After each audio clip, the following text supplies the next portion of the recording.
Hi guys, wala naman ako, palakad-lakad. Punta ako ngayon dun sa dati naming lugar kung saan kami nakatira dati. Kasi wala na akong day off next week. Kung makita yung mga bulaklak na yun, eh pagka next week wala na yun. Mas hindi na siya magbo-bloom. Kaya punta tayo ngayon, baka maabutan pa natin. Naglalakad lang ako. Medyo malayo. Okay na to. Exercise na din. Maganda pa ang view.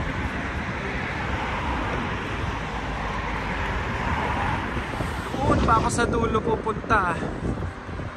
Medyo malayo yung bridge.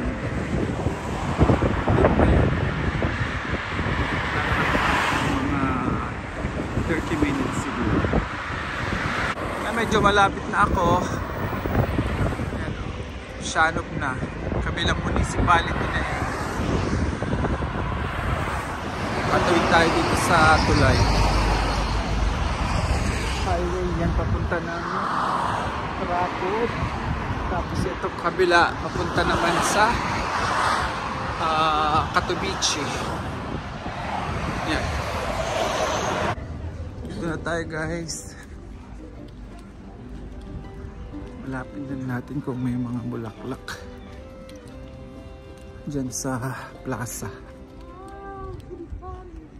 Yan. Madami. Oh.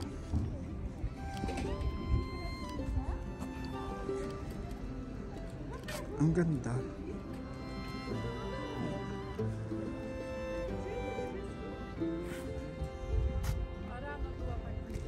Ang ganda nito. Napakaganda talaga. O, tingnan. Ito doble-doble.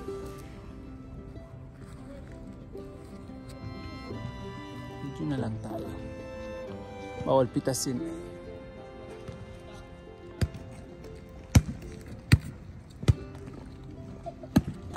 Meron siyang mga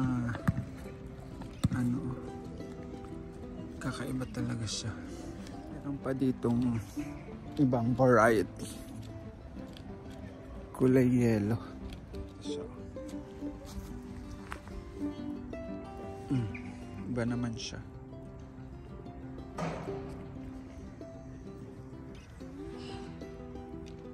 Saglit lang kasi ang mga buhay ng mga tulips. Baka 2 weeks lang to. Tapos na naman siya. Yan o. Tapos na yung ating pagbisita dun sa mga bulaklak. Dahil alam nyo naman ang mga tulips, nagtatagal lang sila ng 1 linggo o mahigit. Ganun.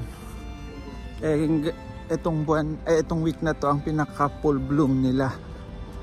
Kaya yun lang. Bye-bye.